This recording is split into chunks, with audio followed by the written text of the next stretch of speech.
कांदा प्रश्नामुळे नाशिक, पुणे, नगर आणि सोलापुरात लोकसभा निवडणुकीत महायुतीला फटका. उपमुख्यमंत्री अजित पवारांची कबुली.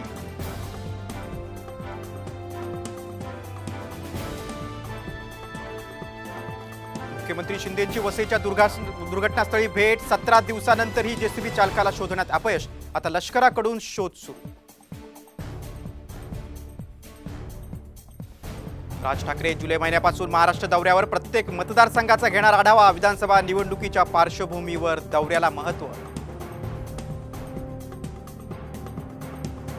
चिंचवड मतदारसंघात भाजपकडे जगताप कुटुंबियांव्यतिरिक्तही इतर पर्याय. भाजपचे माजी सरचिटणीस अमोल थोरात यांची प्रतिक्रिया.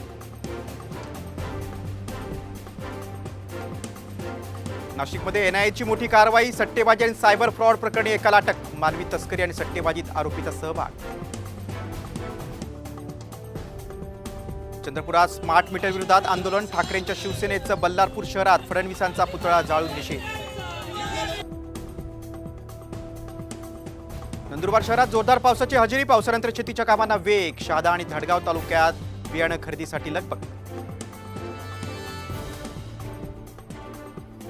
नंदुरबारमधल्या नवापुरात आदिवासींच्या जमिनीवर खासगी कंपनीचा परस्पर सर्वे. सत्यशोधक शेतकरी सभेचा आंदोलनाचा इशारा.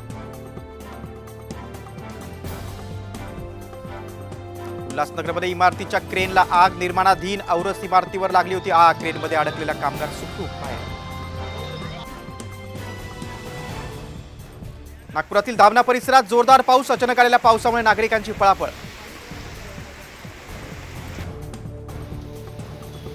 अमरावती जिल्ह्यात अखेर मान्सून दाखल. शेतकरी वर्गात आनंदाचं वातावरण. पेरणीच्या कामांची लगबग.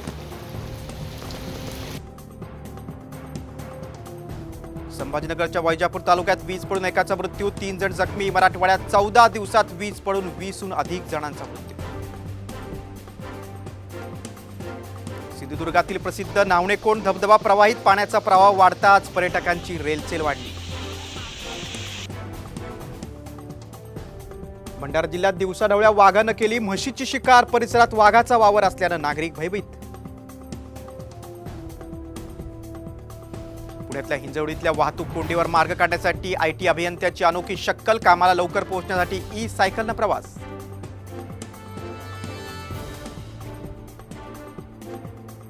भारताचे आंतरराष्ट्रीय मास्टर दिव्या देशमुखचं यश. जागतिक ज्युनियर चेस चॅम्पियनशिपमध्ये सुवर्णपदक.